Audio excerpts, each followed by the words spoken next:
Bem-vindo ao programa Hora do Estudo Bíblico, com o doutor e professor Lehmann Strauss. Este estudo é o resultado do tempo pessoal com o Senhor, da experiência de ministério pastoral e das conferências bíblicas do Dr. Lehmann Strauss, que nos instrui e encoraja com o ensino da Palavra de Deus. Agora com você, Hora do Estudo Bíblico, na apresentação de Aurélio Campos. Bem-vindos a mais um programa Hora do Estudo Bíblico. Abra sua Bíblia, por favor, em Gênesis, capítulo 39. Mas antes, vamos orar. Pai querido, viemos a Ti hoje, neste dia, com alegria e gratidão em nossas almas, com louvor por nos dar a vida eterna através do Teu Filho, o Senhor Jesus Cristo. Te agradecemos por Tua Santa Palavra e pelo privilégio de poder ministrá-la para milhares de ouvintes. Te agradecemos por todos aqueles que têm apoiado e sustentado o nosso ministério. Senhor, abençoe todos eles que estão ouvindo esse programa agora. Que a Tua Palavra possa edificar os nossos corações. Oramos em nome de Jesus. Amém. Gênesis capítulo 39. Depois de termos estudado um capítulo com uma história tão triste como a do capítulo 38, vamos retornar para a vida de José. Vamos repassar brevemente o que vimos até aqui. Você deve se lembrar que no capítulo 37, os irmãos de José queriam matá-lo, mas um dos irmãos não permitiu isso e o jogou em um poço seco e iriam deixá-lo ali morrer. Neste momento, alguns ismaelitas ou midianitas, que eram seus parentes, se aproximaram e os irmãos de José decidiram então vendê-lo. Eles pensaram, podemos obter algum dinheiro com ele? E assim o venderam por algumas moedas de prata. José foi para o Egito com os ismaelitas e foi vendido como escravo. Este é o final do capítulo 37. E os midianitas venderam-no no Egito a Potifar, oficial de Faraó, capitão da guarda. E depois, no capítulo 38, temos uma parte nas Escrituras onde o mal prevaleceu na casa de Jacó, especialmente com Judá, seu quarto filho, com Lia. Nós terminamos este capítulo e retornamos à vida de José. Bom, primeiro vimos José com seus pais. Esse foi um tempo de aprendizagem. Enquanto ele estava em casa, aprendeu o que devia e o que não devia fazer. Esse era um lar difícil para qualquer menino crescer. Seu pai tinha duas mulheres, que eram irmãs, e depois seu pai tinha duas concubinas. Isso foi o resultado da decisão das esposas de Jacó. Portanto, temos aqui um homem que vive com 4 mulheres, 4 esposas. Ele teve 12 filhos, dos quais José era um deles. Portanto, enquanto José estava crescendo nesse ambiente, aprendeu muito sobre as lições da vida. Ele aprendeu o que fazer e também o que não fazer. Ele aprendeu observando. Foi, portanto, um tempo de aprendizagem. Depois nós vemos José em um poço. Com seus pais, foi um tempo de aprendizagem. No poço, foi um tempo de provas. José estava realmente sendo provado neste poço. Ele não tinha ideia do que ia acontecer. Tenho certeza que ele pensou que iria morrer naquele momento. Mas depois os irmãos decidiram tirá-lo do poço e vendê-lo como escravo. E agora nós encontramos José no final do capítulo 37, na casa de Potifar, e isso nos leva ao capítulo 39. José com sua família, um tempo de aprendizagem, José no poço, um tempo de provação, e José na casa de Potifar, um tempo de provas também. Chegamos agora ao capítulo 39, vamos ler os versículos de 1 a 6. E José foi levado ao Egito, e Potifar, oficial de Faraó, capitão da guarda, homem egípcio, comprou-o da mão dos ismaelitas que o tinham levado lá. E o Senhor estava com José, e foi um homem próspero, e estava na casa de seu senhor egípcio. Vendo, pois, o seu senhor que o Senhor estava com ele, e tudo que fazia o Senhor prosperava em sua mão, José achou graça em seus olhos, e servia-o. E ele o pôs sobre a sua casa, e entregou na sua mão tudo o que tinha. E aconteceu que desde que o pusera sobre a sua casa e sobre tudo o que tinha, o Senhor abençoou a casa do egípcio por amor de José. E a bênção do Senhor foi sobre tudo o que tinha, na casa e no campo. E deixou tudo o que tinha na mão de José, de maneira que nada sabia do que estava com ele, a não ser do pão que comia.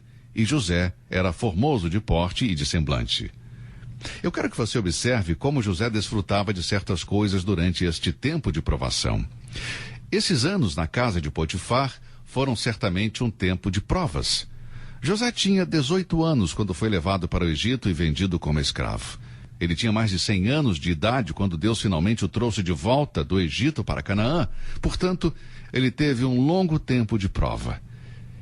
Em primeiro lugar, observem que enquanto ele estava passando por esta prova, ele desfrutou da presença do Senhor. Observe o versículo 2, sublinha aí na Bíblia. Versículo 2, e o Senhor estava com José. Agora no versículo 21, e o Senhor estava com José. No versículo 23 lemos, porquanto o Senhor estava com ele, e tudo o que ele fazia o Senhor prosperava.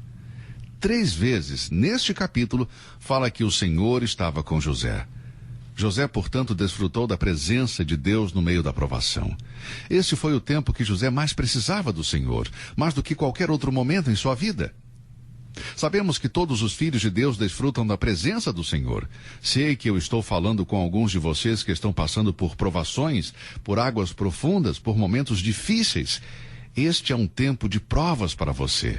Mas eu quero lembrá-lo, amigo, das palavras do Senhor em Mateus 28:20. E eis que estou convosco todos os dias até o fim dos séculos. Amém. Podemos lembrar também de Hebreus 13:5, onde lemos, não te abandonarei, jamais te deixarei. Tenho certeza de que José lembrou da experiência de seu pai em Betel, Gênesis 28:15, quando Deus disse para Jacó várias vezes, e eis que estou contigo, e te guardarei por onde quer que fores. Depois Deus repetiu a Jacó em Gênesis 31:3, e eu estarei contigo. Amado, esta é a chave para o sucesso de José. Você pode dizer, bem, então José não merece nenhum crédito se foi a presença do Senhor? Veja bem, deixe-me lembrá-lo de uma coisa. Escute atentamente o que eu vou dizer nesse momento. Muitos falam na sua oração, Senhor, achegue-se a nós. Mas não temos uma base bíblica para isso, amigo. Você pode estar sendo sincero, e este pode ser o desejo do seu coração. Quantas vezes você orou assim? Senhor, achegue-se a nós. Lembre-se de Tiago 4:8 que diz, aproximem-se de Deus e Ele se aproximará de vós. Portanto, amados irmãos e irmãs, não há necessidade de pedir que Deus se aproxime de nós. A Escritura diz que se nós nos aproximarmos de Deus, Ele se aproximará de nós.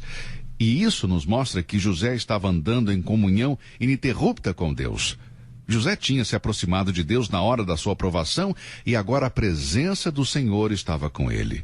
O Senhor estava com José. Foi um tempo em que ele desfrutou da presença de Deus.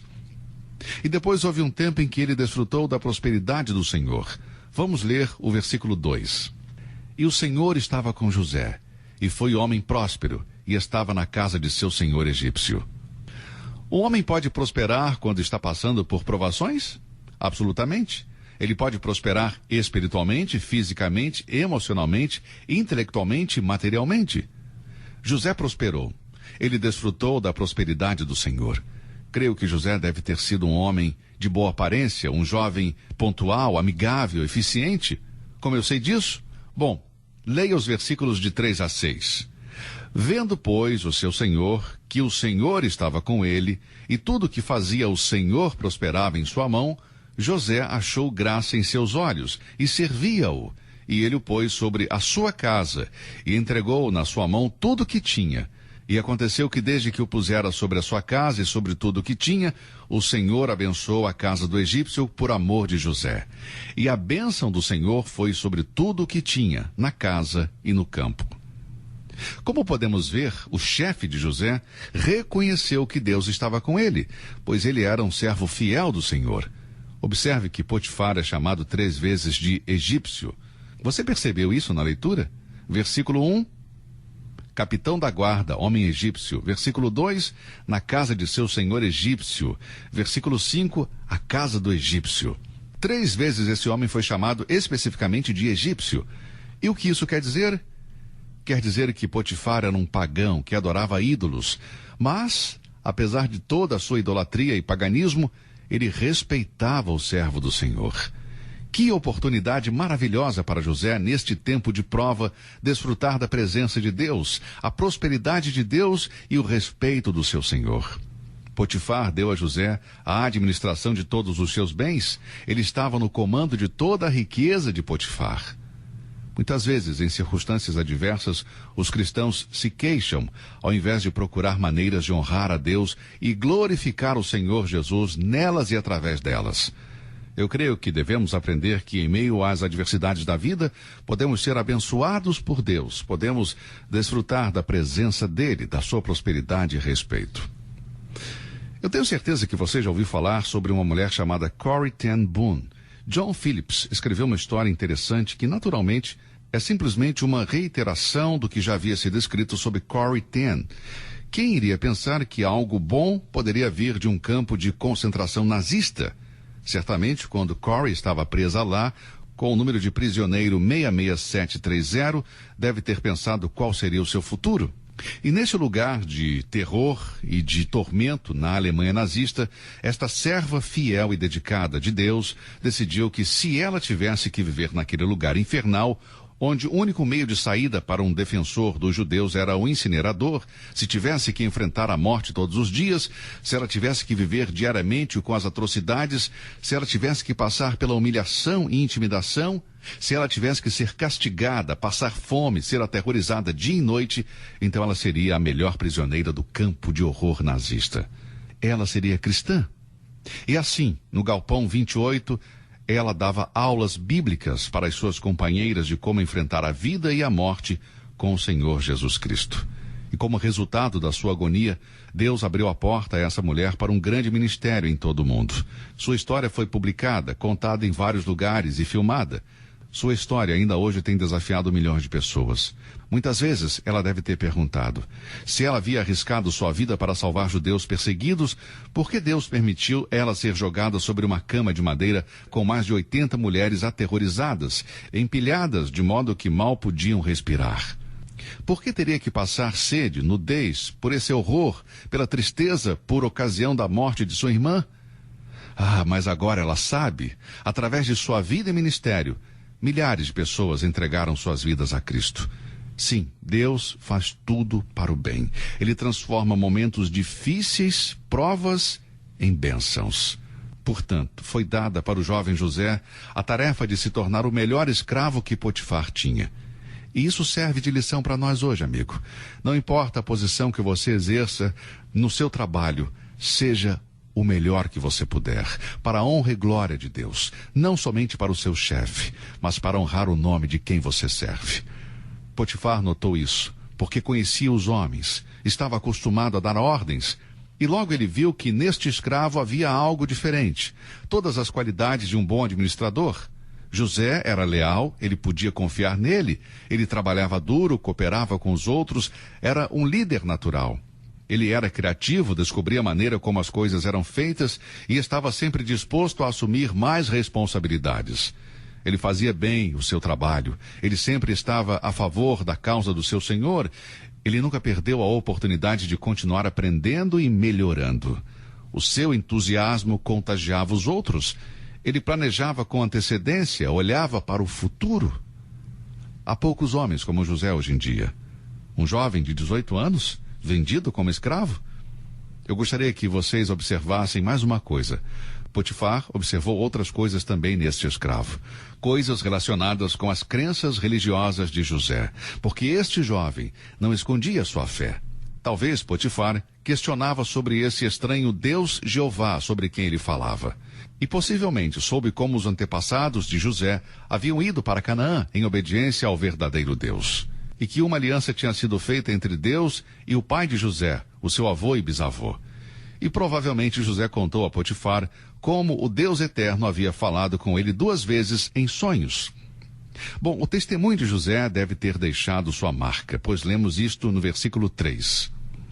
Vendo, pois, o seu senhor que o Senhor estava com ele, e tudo o que fazia o Senhor prosperava em sua mão, e entregou na sua mão tudo o que tinha, desde que o pusera sobre a sua casa e sobre tudo o que tinha. O Senhor abençoou a casa do egípcio por amor de José, e a bênção do Senhor foi sobre tudo o que tinha na casa e no campo. E quanto mais Potifar confiava em José, mais seus negócios prosperavam. Podemos imaginar Potifar discutindo esse fenômeno no refeitório com seus oficiais. Talvez ele se sentava com eles e dizia: "Ei, eu não posso explicar isso. Mas toda vez que dou algo para este jovem hebreu, meu administrador, as coisas melhoram. Ele é um escravo hebreu. Eu comprei dos ismaelitas por algumas moedas de prata. Ah, que preço! Ele é o melhor administrador que eu já vi e o mais honesto. Posso confiar tudo para ele. Eu não conheço nenhum escravo tão honesto quanto ele. Esse jovem, amigo, me impressiona. Ele é verdadeiro, ele é diferente, ele é íntegro. E ele atribui isso ao seu Deus, um Deus estranho a quem ele chama de Jeová. Eu gostaria que todos os meus escravos adorassem esse Deus também. E assim vemos José como escravo em quem o seu senhor confiava. Vemos um homem notável por sua integridade. E em cada situação, José agiu como um filho de Deus deveria agir. Amigo, esta é a história de Gênesis 39, de 1 a 6.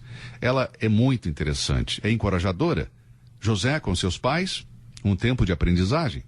José no poço e na casa de Potifar, tempos de provações. Mas durante esse tempo de prova, ele desfrutou da presença do Senhor, da prosperidade do Senhor e a promoção e respeito do seu chefe. Em um tempo de prova, nós cristãos podemos ter a experiência que José teve? Será? Sim, amados. Nós podemos, e muito mais. José não tinha Bíblia. Nós temos. Os outros meios de comunicação que levam a mensagem de Deus, como rádio, televisão, livros, conferências bíblicas, igrejas e seminários. A qualquer hora do dia você pode escutar o rádio e você pode ouvir a palavra de Deus. José não tinha essa vantagem. Mas apesar disso, ele foi um homem que honrou a Deus e deixou sua marca na vida do seu senhor, o seu chefe Potifar. Será que você e eu imitamos o exemplo desse jovem José? Que lição, amigo. Mas o tempo de provas ainda não acabou. Leia a partir do versículo 7 até o final do capítulo e veja como as coisas pioraram. Prepare-se para a próxima lição, porque vamos estudar o versículo 7 e concluir este capítulo. Reflita sobre esse estudo. Pergunte a si mesmo: eu sou um verdadeiro servo de Deus? Eu sou honesto? Eu sou correto? Sou um bom testemunho do Senhor nos momentos de provação? Ou eu fico reclamando de tudo? Meu amigo, observe José. Um exemplo perfeito do que deve ser um filho de Deus nos momentos de provação. Se você é salvo, então você tem o Deus de José. Você tem o Senhor Jesus Cristo como seu Redentor. E o Espírito Santo habita em você como Consolador. Não há desculpas para você ou para mim. Vamos aproveitar esta oportunidade para estudarmos a palavra juntos e nos aproximarmos de Deus. E certamente Ele se aproximará de nós. Pai, abençoe os corações de todos os que ouvem esta mensagem. Pedimos isso em nome de Jesus. Amém. Até o nosso próximo programa. Você ouviu Hora do Estudo Bíblico com o professor e doutor Lehmann Strauss, na apresentação de Aurélio Campos. Se você deseja ouvir novamente esta mensagem, visite a nossa página na internet www.bbnradio.org. Fica o convite para você nos acompanhar amanhã, neste mesmo horário, aqui na BBN. Hora do Estudo Bíblico é uma produção da BBN.